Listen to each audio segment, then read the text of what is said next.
بسم اللہ الرحمن الرحیم الحمد للہ رب العالمین نحمده ونستعینه ونستغفره ونؤمن به ونتوکل علیہ ونعوذ باللہ من شرور انفسنا ومن سیئات اعمالنا من يهده اللہ فلا مضل له ومن يضلله فلا هادی له ونشهد أن لا إله إلا الله وحده لا شريك له ونشهد أن سيدنا ونبينا وحبيبنا ومولانا محمدا عبده ورسوله صلى الله تعالى عليه وعلى آله وأصحابه وأزواجه وذرياته وجميع أهل بيته وبارك وسلم تسليما كثيرا كثيرا أما بعد فأعوذ بالله من الشيطان الرجيم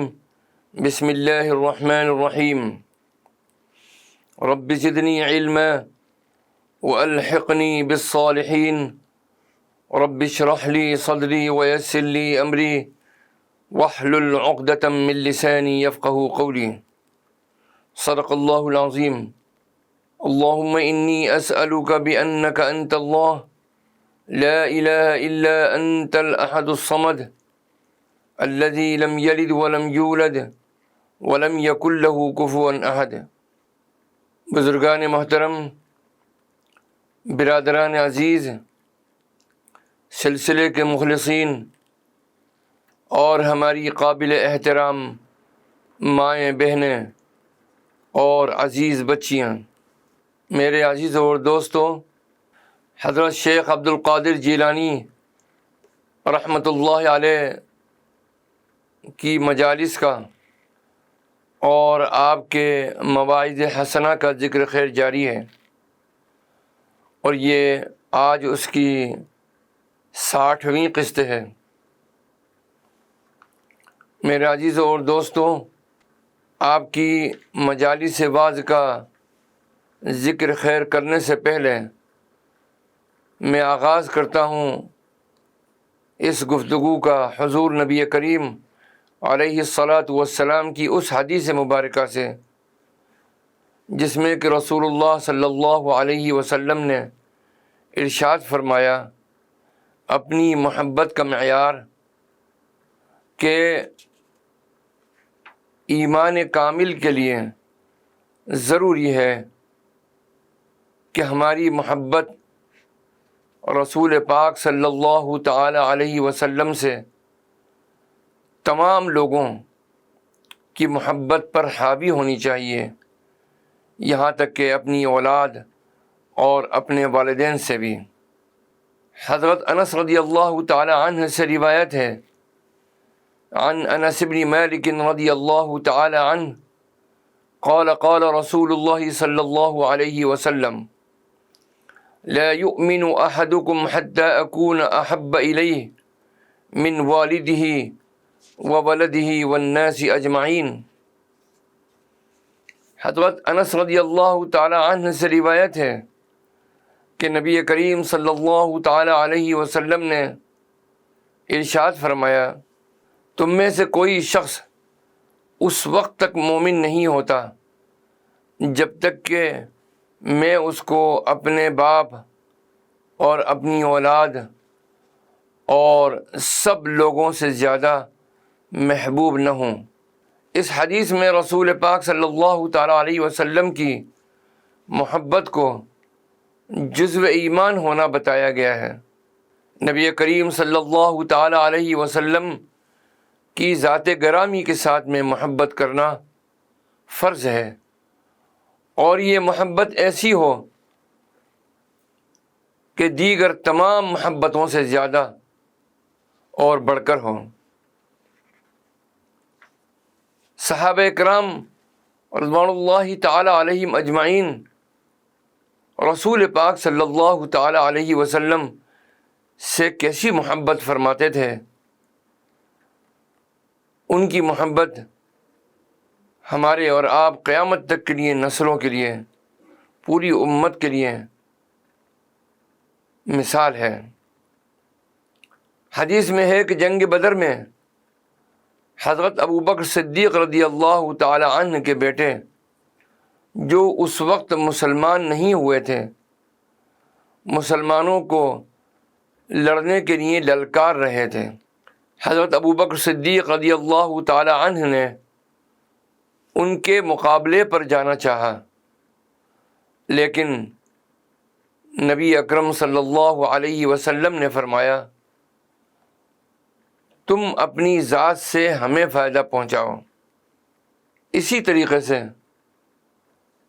حضرت عمر رضی اللہ تعالی عنہ نے جنگ بدر میں اپنے ماموں العاص بن ہشام بن المغیرہ کو قتل کر دیا تھا۔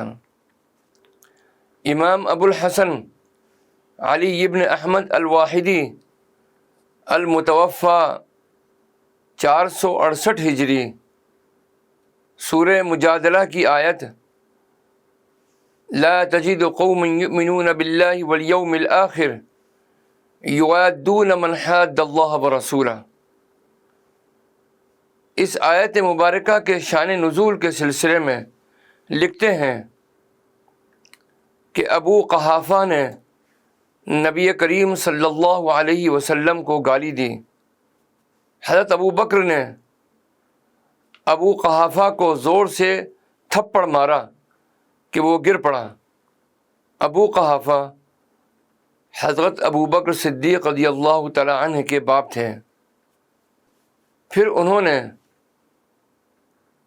اس واقعے کا نبی کریم صلی اللہ علیہ وسلم سے ذکر کیا۔ آپ صلی اللہ علیہ وسلم نے پوچھا کیا تم نے ایسا کیا؟ عرض کیا ہاں۔ آپ نے فرمایا دوبارہ ایسا نہ کرنا۔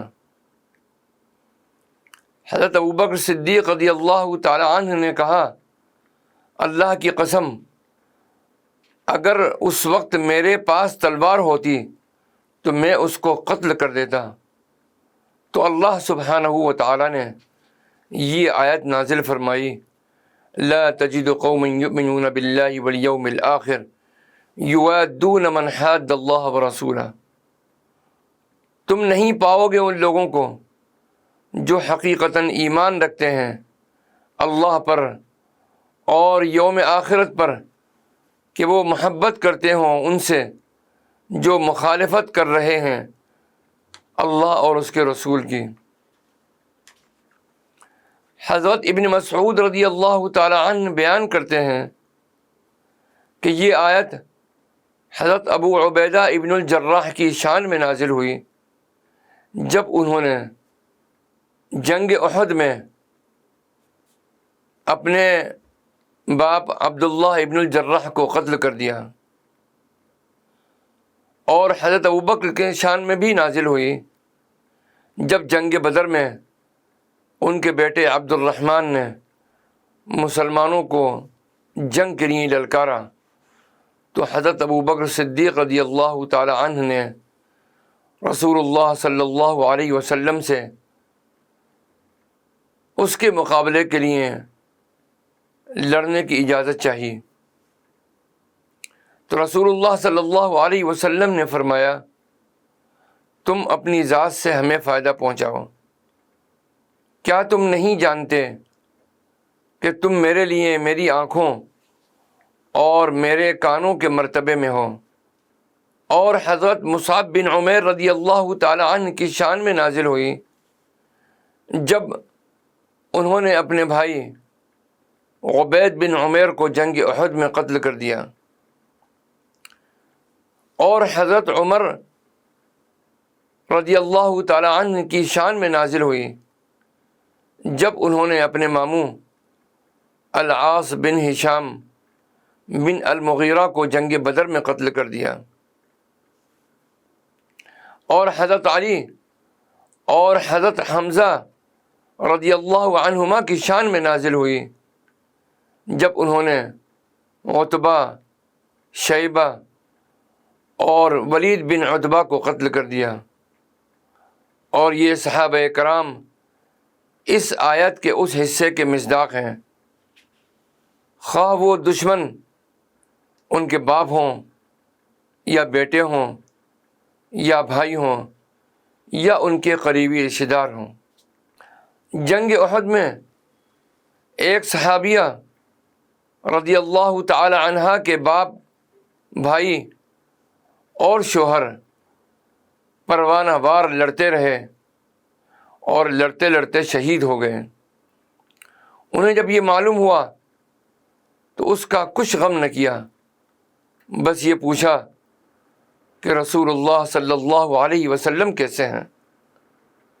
جب ان کو بتایا گیا کہ حضور نبی کریم صلی اللہ علیہ وسلم بخیر و سلامت ہیں، تو بولیں کہ مجھے حضور صلی اللہ علیہ وسلم کو دکھا دو۔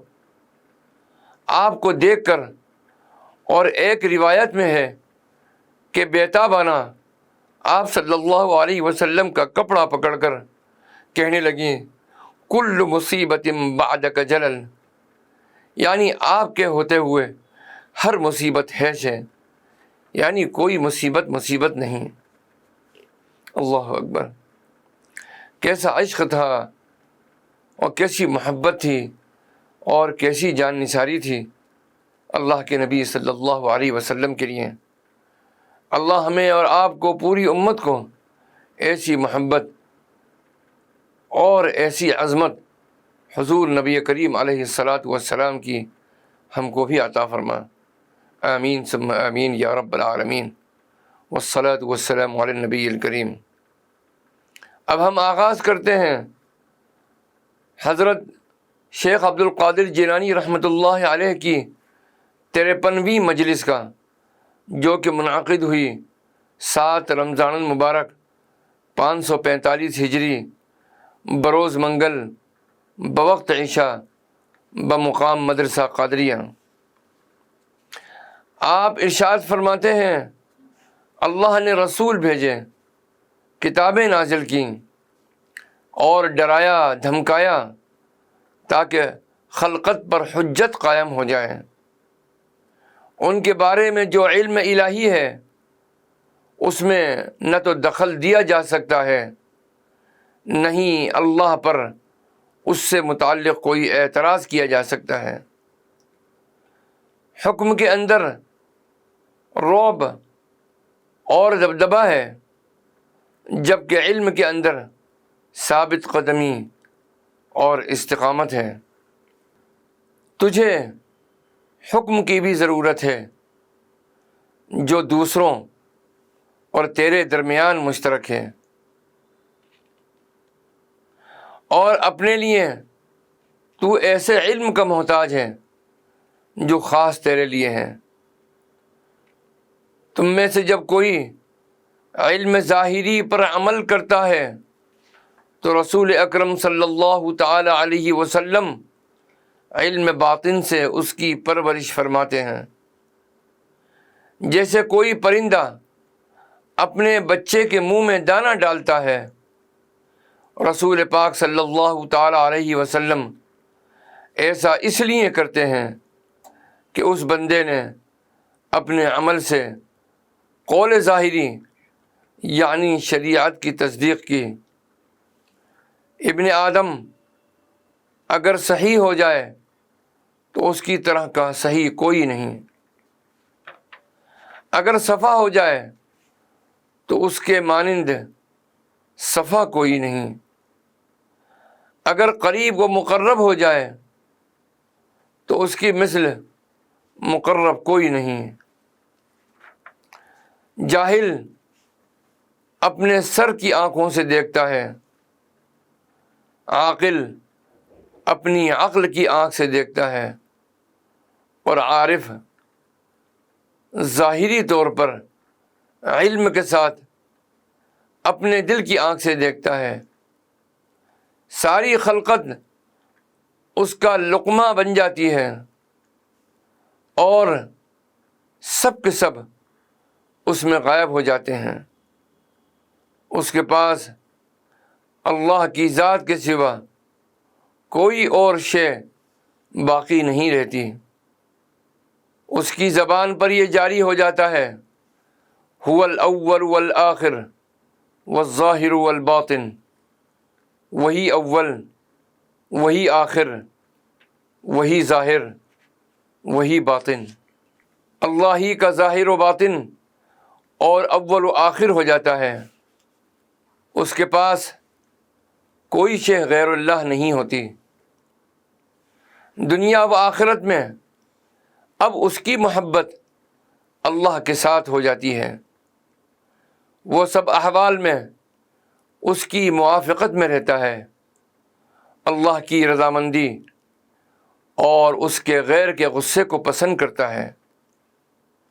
کسی ملامت کرنے والے کی ملامت کی اسے کوئی پرواہ نہیں ہوتی، جیسے کہ بعض اہل اللہ نے فرمایا، مخلوق میں اللہ کی موافقت کر، اللہ کے بارے میں مخلوق کی موافقت نہ کر۔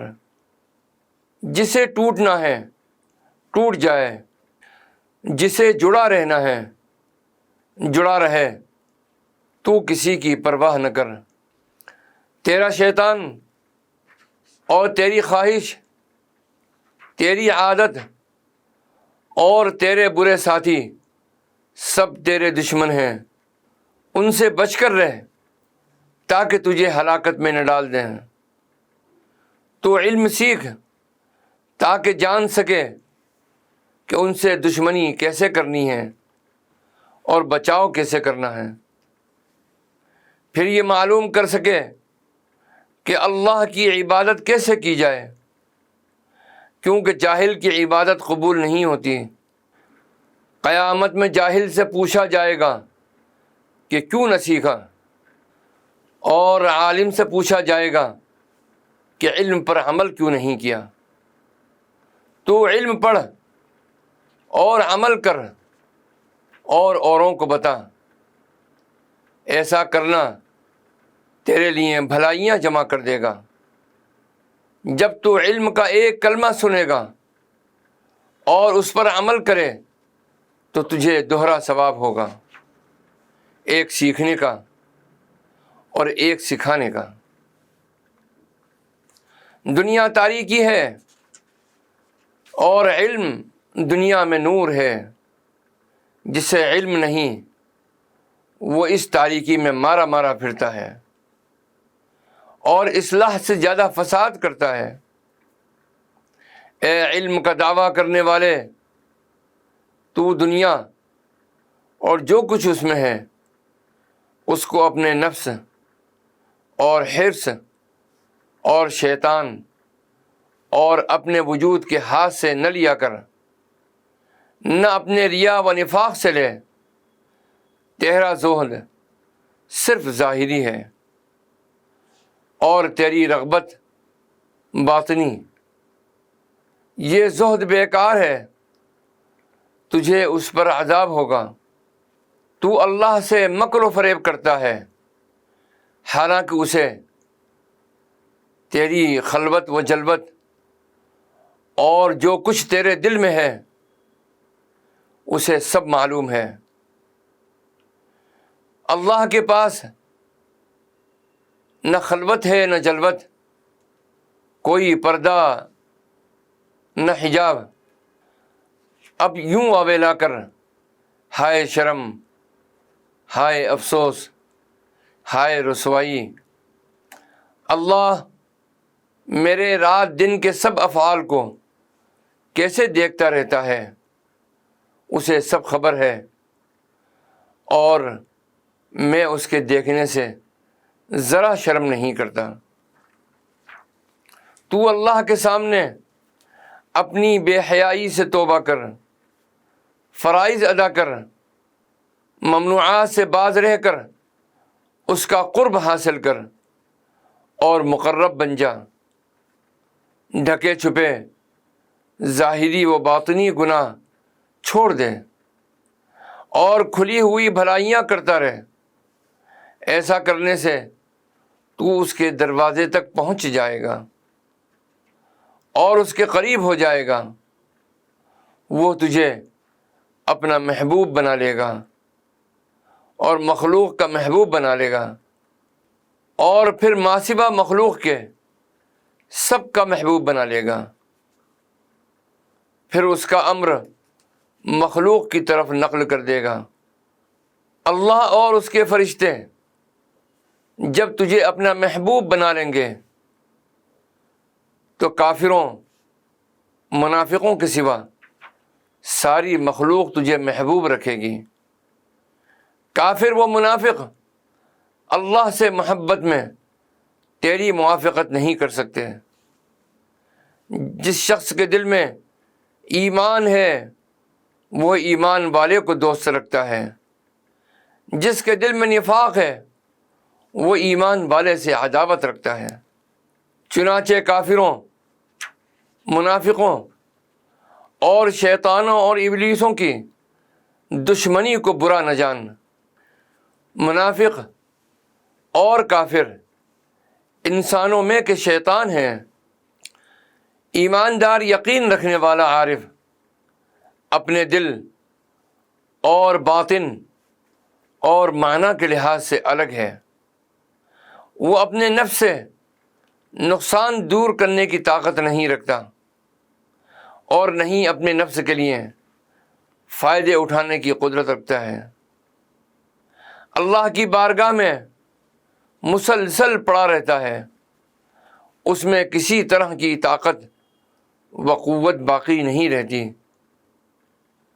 اس کے لیے جب یہ حال صحیح ہو جائے تو اس کے پاس ہر طرف سے خیر ہی خیر آنے لگتی ہے۔ اے مخاطب، اللہ والوں سے صرف دعوے اور خلوت نشینی اور آرزو کی وجہ سے مزاحمت نہ کر، ان کی صفت کا حصہ نہ بن۔ صرف دعوے اور آرزو سے کچھ بھی حاصل نہیں ہوگا۔ تیرے لیے بات کرنا مناسب نہیں جب تک کہ اسباب سے اندھا نہ ہو جائے، کسی مصرف کا نہیں یہاں تک کہ نحیف نہ ہو جائے۔ تیرے پاؤں لوگوں کے دروازوں کی طرف دوڑنے سے رک نہ جائیں۔ کچھ حاصل نہیں جب تک کہ تیرا دل اور عقل اور چہرہ مخلوق سے خالق کی طرف نہ لوٹ جائے۔ تیری پشت مخلوق کی طرف ہو جائے، تیرا چہرہ خالق کی طرف ہو جائے، تیرا ظاہر اور صورت مخلوق کی طرف ہو جائے، تیرا باطن اور مغز اور حقیقت خالق کی طرف ہو جائے۔ اس حالت کو پہنچ کر تیرا دل فرشتوں اور نبیوں کے دل سا بن جائے گا۔ تیرے دل کو ان کے طعام سے کھلایا جائے گا، ان کی شراب سے پلایا جائے گا۔ اس امر کا تعلق دلوں اور باطنوں اور معنی کے ساتھ ہے، صورتوں کے ساتھ نہیں۔ الہی ہمارے دلوں کو پاک کر دے اور ہمارے باطنوں کو معرفت کی خلعت عطا فرما، اور ہماری عقلوں کو اپنے اور ہمارے درمیان جو احوال ہیں مخلوق کی عقلوں سے بڑھ کر صفائی عطا فرما۔ آمین یا رب العالمین۔ کیسی عجیب بات ہے کہ قیامت کے دن میں منافقوں کے حق میں بحث و مناظرہ کروں گا، پھر ایمانداروں کے حق میں کیوں جھگڑا نہ کروں گا۔ اے اللہ، مجھے ساری مخلوق سے غنی کر دے، مجھے اپنے ساتھ رکھ کر تمام ماں سوا سے بے نیاز کر دے۔ استاد سے، بچوں سے اور جو کچھ ان کے گھروں میں ہے سب سے بے پرواہ کر دے۔ میرا گھر تعلیم کے ساتھ مہمان خانہ بنا دے۔ الہی تو جانتا ہے کہ یہ بات غلبہ حال میں میرے منہ سے نکل گئی ہے، اس میں مجھے معذور جان۔ میرا پیالہ لبریز ہو گیا ہے، حالانکہ مجھے تیری طرف سے بچوں اور خادموں اور مہمانوں کے پیالوں کا بقیہ ہی حاصل ہو گیا ہے کہ انہیں بھروں۔ چنانچہ میں تجھ سے دل و باطن کی پاکیزگی و صفائی کے ساتھ اس میں آسانی کا سوال کرتا ہوں۔ اللہ سبحانہ و تعالی ہم سب کو اخلاص کامل نصیب فرمائے، اور حضور نبی کریم صلی اللہ تعالی علیہ وسلم کی سچی اور پکی محبت نصیب فرمائے۔ آمین ثم آمین یا رب العالمین، والصلاة والسلام علی النبی الکریم، والسلام علیکم ورحمۃ اللہ وبرکاتہ۔ بسم اللہ الرحمن الرحیم۔ اللہم صلی علی سیدنا و مولانا محمد وعلی آل سیدنا و مولانا محمد وبارک وسلم۔ اللہم انت السلام ومنک السلام تبارک یا ذا الجلال والاکرام۔ ربنا علیک توکلنا وإلیک انبنا وإلیک المصیر۔ ربنا لا تجعلنا فتنة للقوم الظالمین ونجنا برحمتك من القوم الكافرین۔ رب اجعلنی مقیم الصلاة ومن ذریتی ربنا وتقبل دعاء۔ ربنا اغفر لي ولوالدي وللمؤمنين يوم يقوم الحساب۔ وصلى الله تعالى على خير خلقه سيدنا محمد وعلى آله وأصحابه أجمعين برحمتك يا أرحم الراحمين۔